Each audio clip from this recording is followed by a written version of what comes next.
proceso tiene su propia definición, pero de manera general podemos decir que todos aquellos terceros en el proceso tienen que ver con personas que van a coadyuvar o que van a ayudar, por ejemplo, a acreditar al juzgador la veracidad o la no veracidad de un hecho que ha sido sometido a su consideración. Podemos hablar en este caso de un testigo, podemos hablar de un perito, que ellos van a aportar al proceso conocimientos de lo que le consta, porque lo hayan visto o porque tengan referencia, o en el caso de los peritos, porque van a aportar conocimiento científico al caso como concreto, conocimiento de algún tipo de arte, de alguna técnica o de algún oficio práctico que sea relevante para que el juez pueda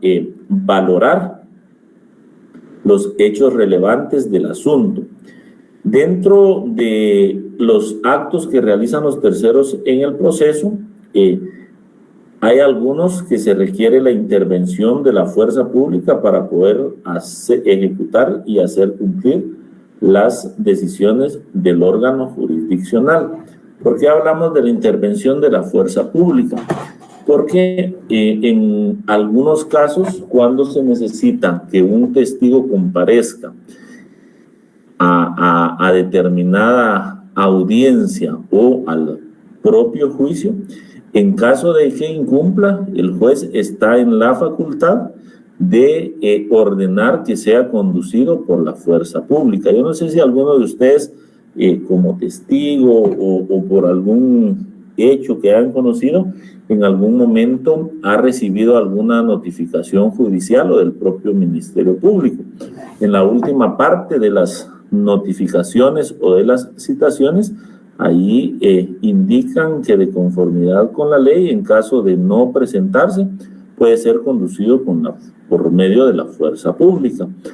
En mi caso, que tengo experiencia en derecho penal, pues yo sí he sido testigo de cómo los jueces han hecho valer esa potestad que tienen para que una persona comparezca, y en caso que un testigo o un perito no comparezca a juicio sin haber presentado alguna excusa, pues estos se le ordena a la Policía Nacional Civil para que cumpla con irlos a traer al lugar en donde se encuentren y los presenten al órgano jurisdiccional para que declaren lo que les consta. Entonces, en esos términos nos referimos a los actos de los terceros ligados a proceso.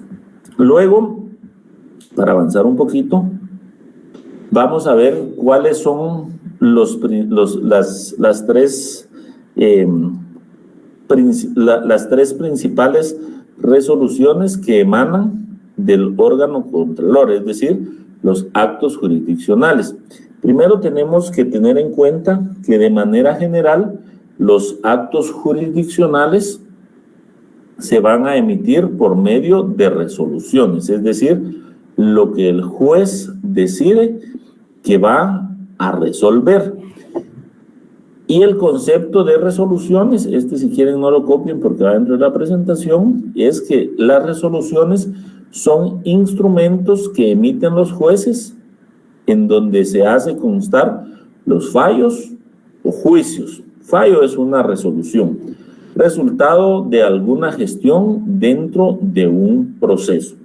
Tenemos que tener en cuenta que las resoluciones, algunas de ellas son susceptibles a ser impugnadas, es decir, que van a ser susceptibles de algún recurso de apelación, otras van a ser motivo de algún recurso de nulidad y en ambos casos puede ser por vicios de procedimiento, de forma o de fondo, lo cual va a provocar que se tenga que emitir una nueva resolución. Entonces, de manera general, las resoluciones son aquellos instrumentos que tienen los jueces para hacer saber cuáles son sus decisiones dentro del proceso.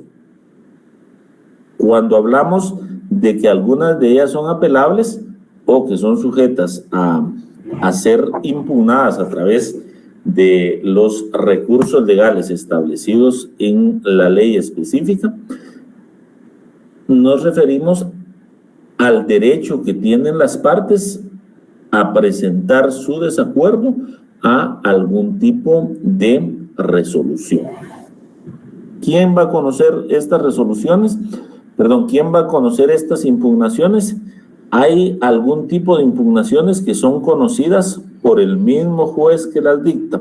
Por ejemplo, en derecho penal, el recurso de reposición es conocido por el mismo juez que la dicta. Obviamente, la ley procesal establece cuáles son los requisitos de tiempo, forma y modo en que se debe de presentar. En algunos casos es en audiencia, en otros casos puede ser por escrito, si no mal recuerdo.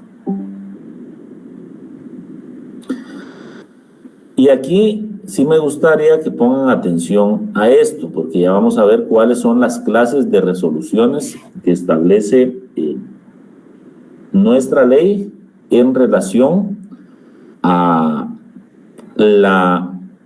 lo estipulado en la ley del organismo judicial.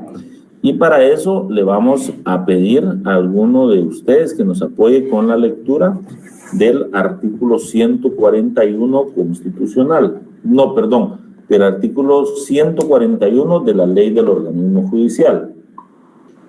Quien lo tenga, por favor que nos lo lea así de forma clara.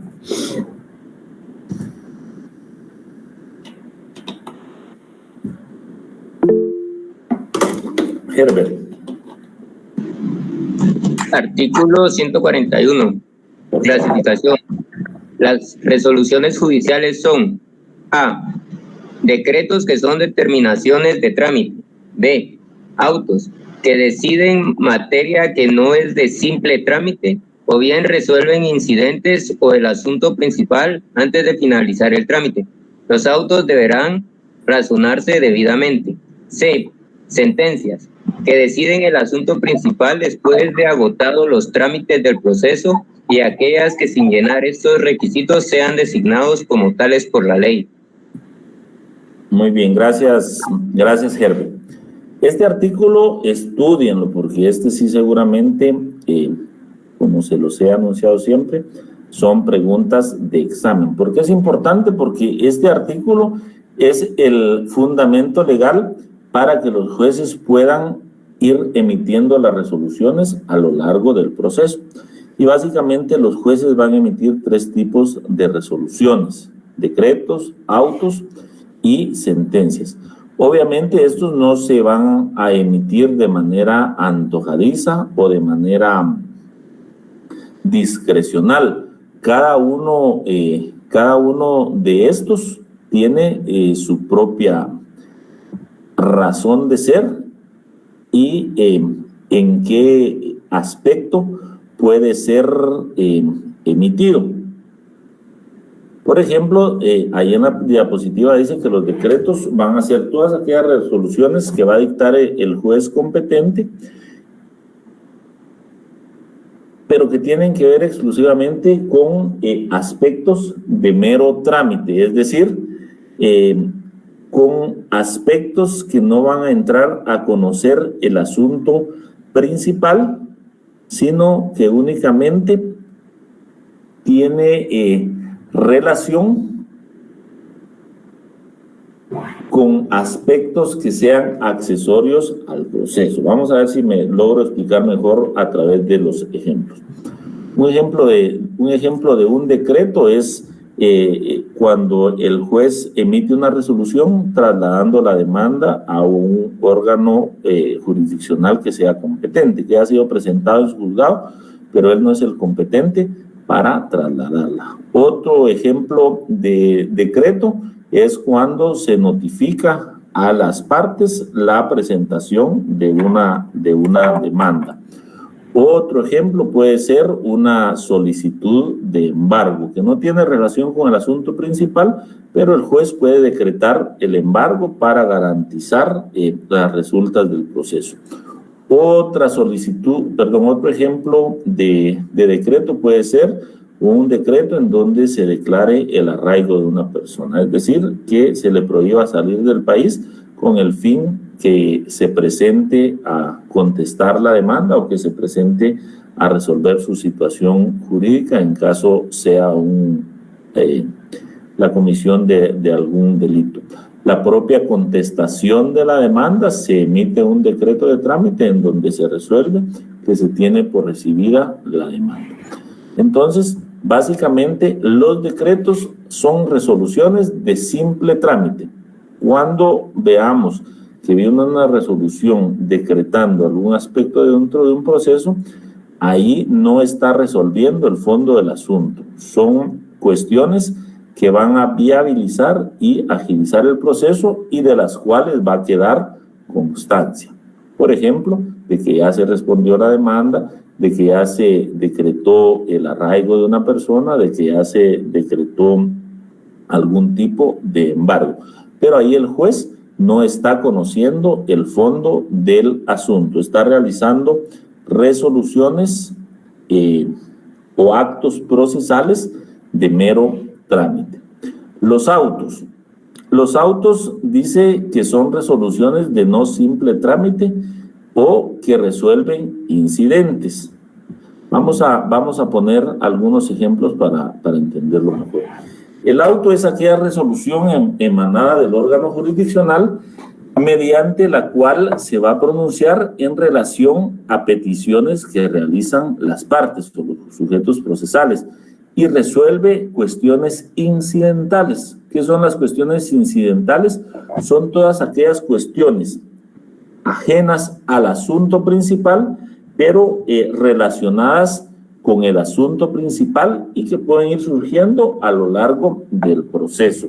Yo les voy a poner unos ejemplos acerca de autos y me voy a referir a derecho penal porque es la rama en la que yo tengo especialidad. Pero un ejemplo, y si quieren anótenlo porque puede ser una pregunta de examen, un ejemplo de una resolución que sea un auto, es el auto, ¿ya están anotando? El auto de procesamiento. ¿Han escuchado ustedes ahora que las audiencias, en algunos casos cuando son de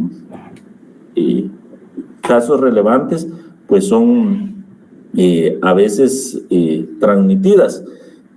En derecho penal, uno de los autos que se utiliza es el auto de procesamiento. En este caso, cuando se inicia una investigación, se cita a una persona a primera declaración o se solicita la orden de aprehensión en caso exista, dice la ley, indicios racionales y suficientes para creer que esa persona ha participado o cometido un delito. Después de que se realiza la primera declaración en donde el Ministerio Público hace la imputación de los hechos e indica cuáles son los medios de convicción con los que cuenta, hace su argumentación para solicitar al juez que esa persona sea ligada a proceso, es decir, que la amarre a un proceso penal.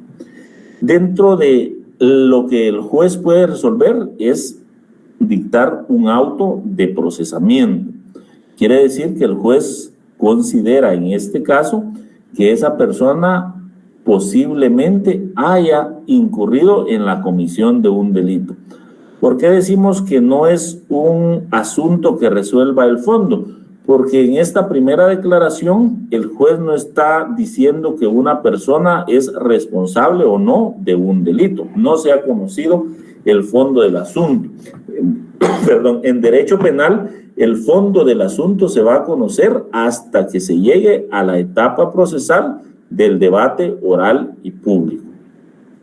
Con este ejemplo ustedes se pueden dar cuenta que no se está conociendo el asunto principal, pero sí está relacionada con el asunto principal, es decir, con la comisión de ese delito, porque a través de este auto esa persona queda amarrada a una investigación en donde, de acuerdo a las diferentes etapas del proceso, se va a ir determinando si finalmente va a llegar a juicio. Luego del auto de procesamiento se dicta otro auto, y es en los casos en que el juez considere que se dan dos peligros procesales el peligro de fuga o peligro de obstaculización a la averiguación de la verdad, puede dictar un auto de prisión preventiva o, en caso no se den esos presupuestos, una medida cautelar. La prisión preventiva, ¿qué es lo que busca? Asegurar la presencia de la persona sindicada en la comisión de un hecho delictivo durante todo el proceso. Obviamente la prisión preventiva no se puede imponer de manera antojadiza. Tiene que acreditar, en este caso el Ministerio Público, que es quien lo solicita, que esa persona puede, por las influencias que tenga, influir para que algunos testigos, algunos peritos o quienes conozcan del asunto y en determinado momento tengan que declarar en juicio, su influencia pueda afectar y que esas personas se nieguen a testificar, o como la ley lo dice, que lo hagan de manera desleal, es decir, que no lo hagan apegados a la verdad. Y el otro peligro procesal es el peligro de fuga. En este caso, el peligro de fuga está relacionado al arraigo de la persona, es decir, los medios económicos con los que cuente para huir del país, si esa persona no tiene un lugar de residencia determinado, si no tiene una familia, si no tiene un trabajo que pueda acreditar, que va a arraigarlo y que no va a huir del país. ¿Sí, Carlos Roberto? Sí, buenas tardes, licenciada. Una consulta. Han habido individuos que les han dictado el auto de prisión preventiva, pero se ha visto de que hay algunos que han pedido permiso para pasar la Navidad en sus casas o incluso viajar a Estados Unidos. ¿Por qué se les concede este permiso?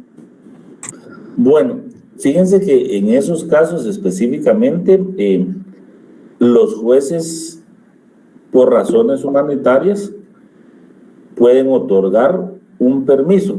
Por ejemplo, si una persona está detenida provisionalmente y muere un familiar, se puede hacer una solicitud al juez pidiendo autorización para que acuda al velorio o al sepelio de esa persona, obviamente siempre con la custodia respectiva. En los casos que usted se refiere, puede ser aquellos casos en donde ya se haya emitido una sentencia, la sentencia ya se encuentra firme, y en ese caso son los jueces de ejecución quienes van examinando o quienes tienen el control de la ejecución de la pena, que al cumplir con determinados requisitos pues les pueden otorgar algunos beneficios que no sea la prisión. No sé si queda resuelta la duda. Sí, licenciado, muchas gracias. Muy bien. ¿Alguien más? Y si la demandada está ausente.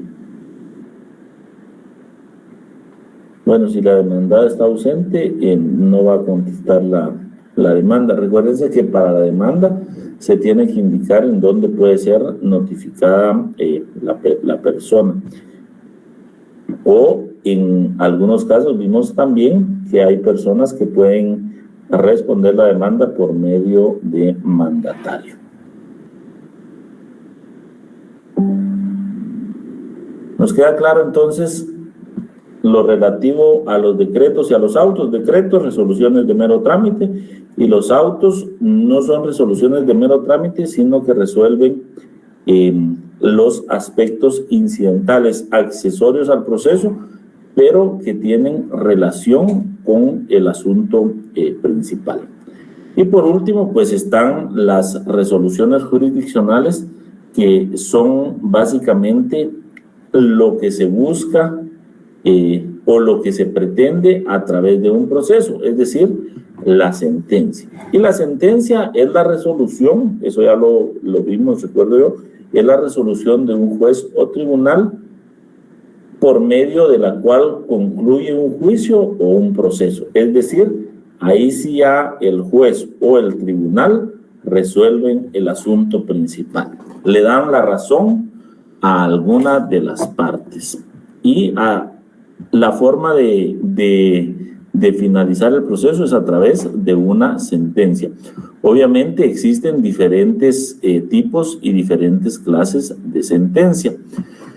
Por ejemplo, en derecho penal van a haber casos en donde el Ministerio Público convenza al juez a través de las pruebas que se vayan desarrollando en el juicio y la persona se le dicte una sentencia condenatoria. Pero hay otros casos en donde a criterio de los jueces de sentencia, de los tribunales o de los jueces que integran los tribunales de sentencia, el Ministerio Público no logra destruir ese principio de presunción de inocencia y no logra probar o acreditar que la persona que fue sometida a juicio sea la responsable de la comisión de un delito. En esos casos, los jueces emiten una sentencia de tipo absolutorio, es decir, absuelven de toda responsabilidad al sindicado. Recuérdense lo que les mencioné anteriormente, los decretos, autos y sentencias son susceptibles de impugnación, por eso una sentencia surte todos sus efectos jurídicos hasta que ya se encuentra firme. ¿Qué es una sentencia firme? Eso anótenlo también, que puede ser pregunta de examen, se las voy a dar. Una sentencia firme es aquella en la cual ya no existe la posibilidad de presentar ningún recurso. Es decir, ya se agotaron los remedios procesales o los medios de impugnación, por lo cual la sentencia causa firmeza y ya puede ser ejecutoriada. Hay otro tipo de sentencias dependiendo de la materia, por ejemplo, las sentencias que son determinativas o constitutivas en el caso de los divorcios o las adopciones, las sentencias declarativas que determinan la falsedad o la autenticidad de algún documento y también, por ejemplo, la declaración de la paternidad es un tipo de sentencia declarativa. Muy bien. Sentencia firme. La sentencia firme dijimos que es aquella en la cual ya no existe la posibilidad de presentar ningún recurso.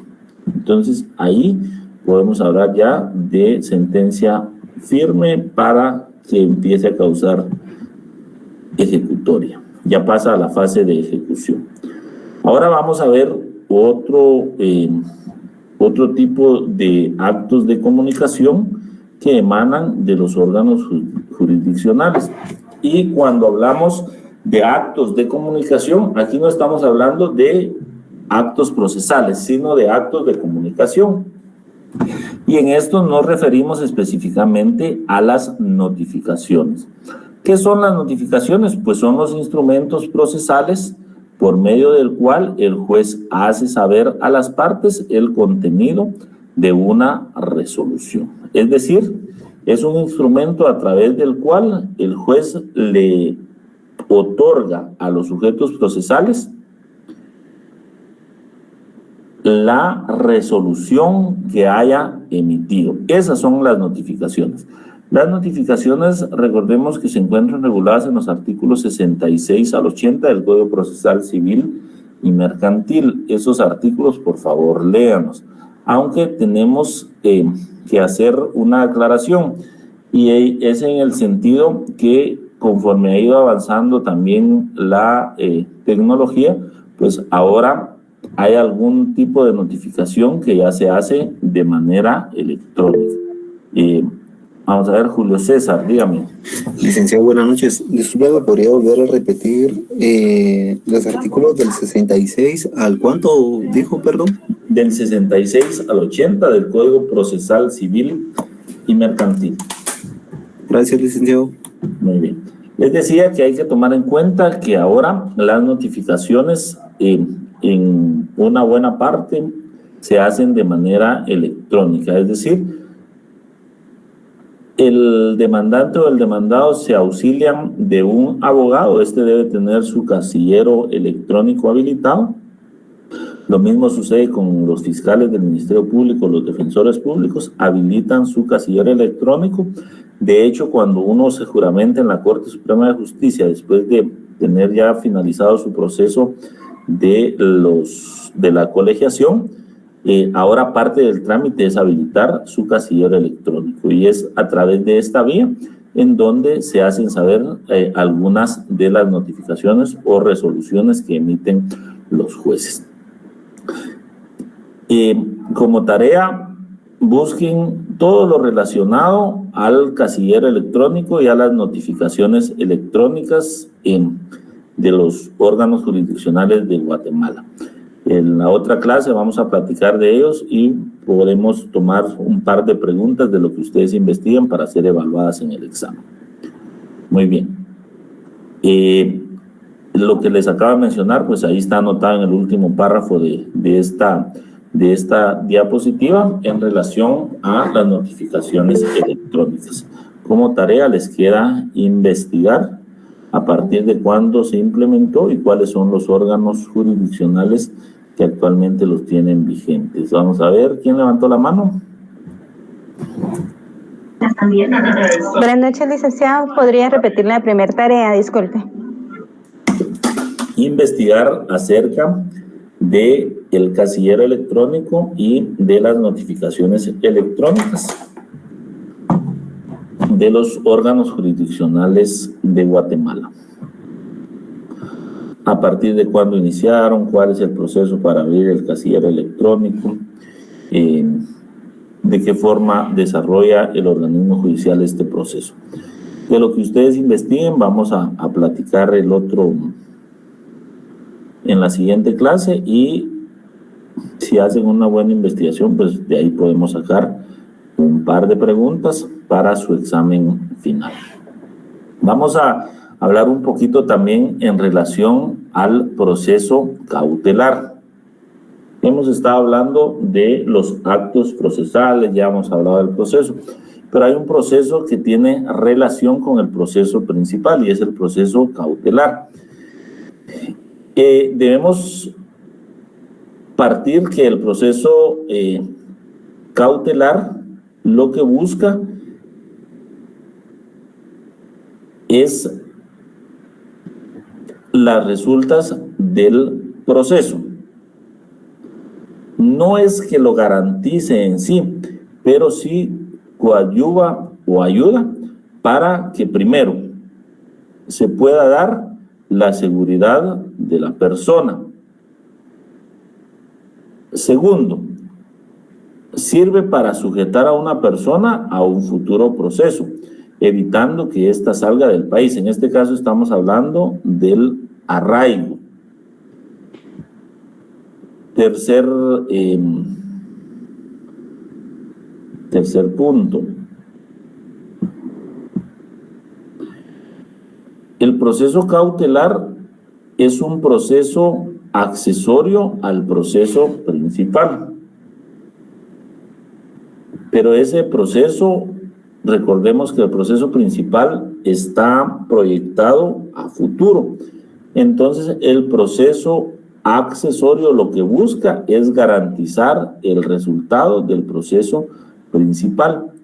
Y cuarto, el proceso cautelar busca también garantizar el cumplimiento de una obligación y en esos casos encontramos la figura del embargo de anotación de la demanda.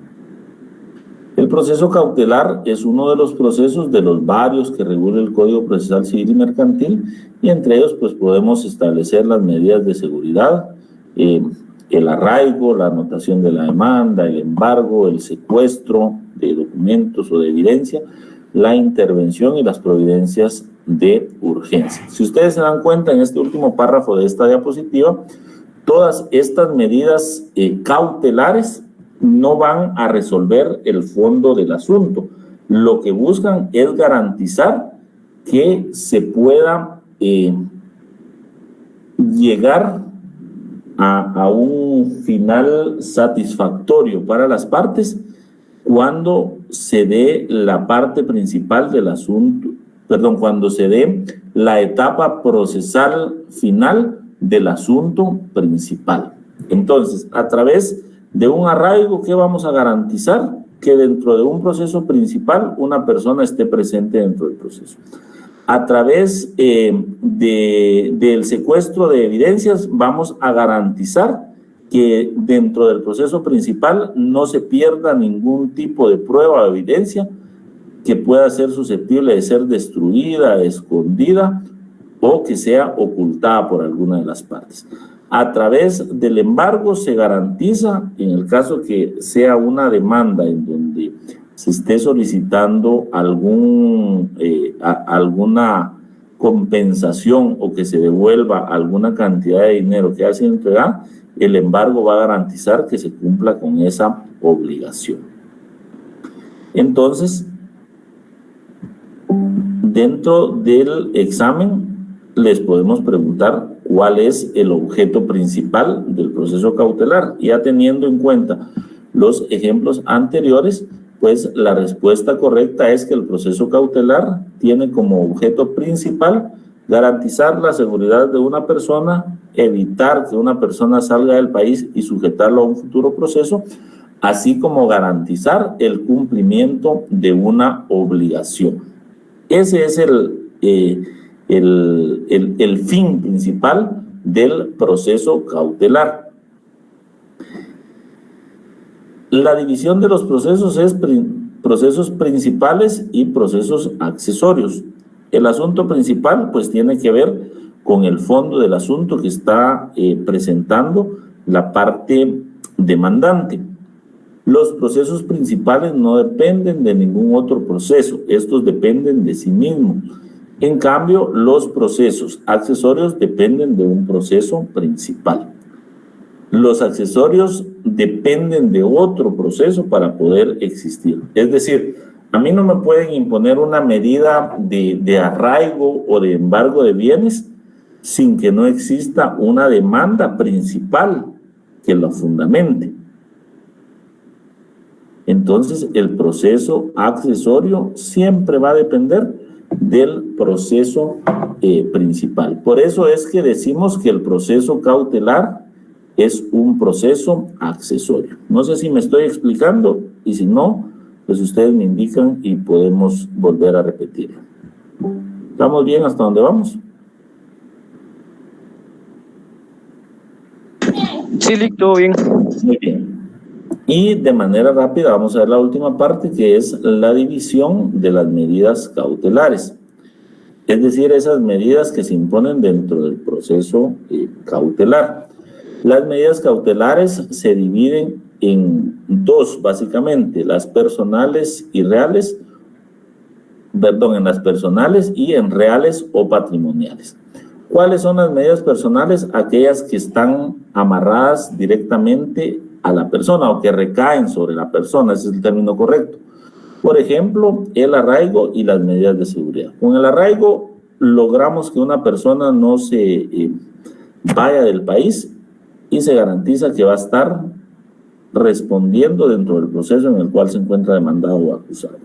Y las medidas de seguridad lo que buscan es garantizar la integridad y la vida del demandante o de una víctima en caso hablemos de derecho penal.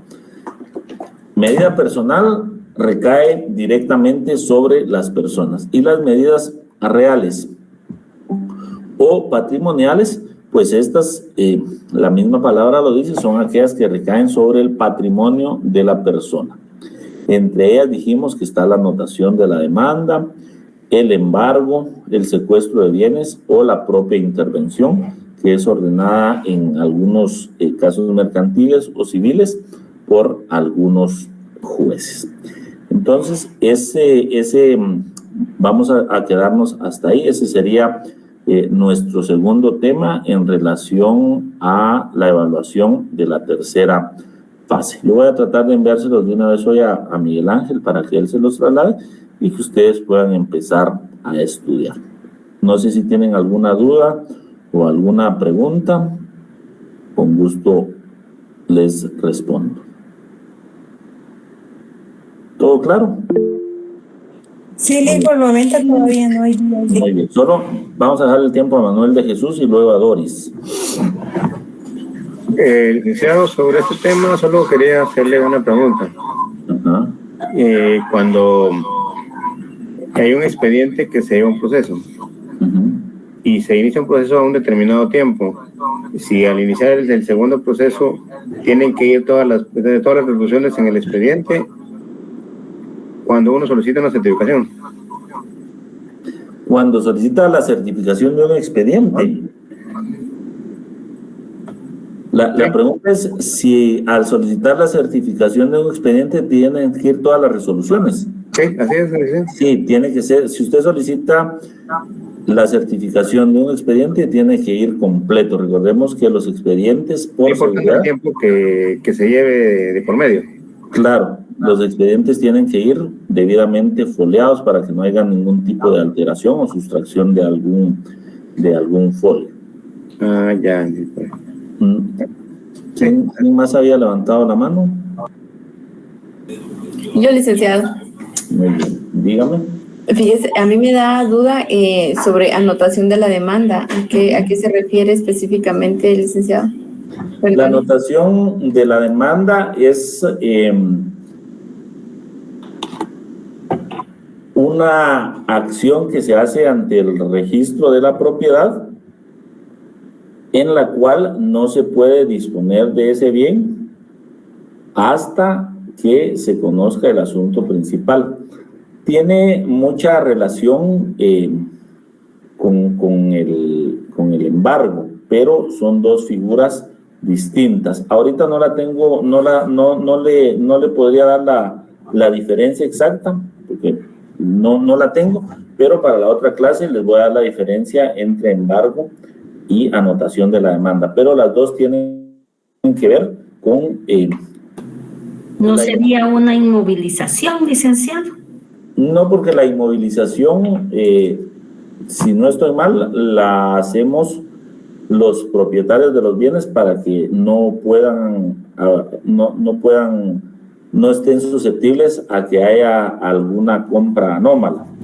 La ley habla de anotación de la demanda y de embargo, pero yo en la otra clase, para no darles una información equivocada, les voy a dar la diferencia esencial que existe entre las dos. Gracias, licenciado. Muy bien. Bueno, si no hay ninguna otra duda, pues me da mucho gusto saludarlos de nuevo. Les deseo un buen fin de semana, un fin de semana largo. Yo creo que la mayoría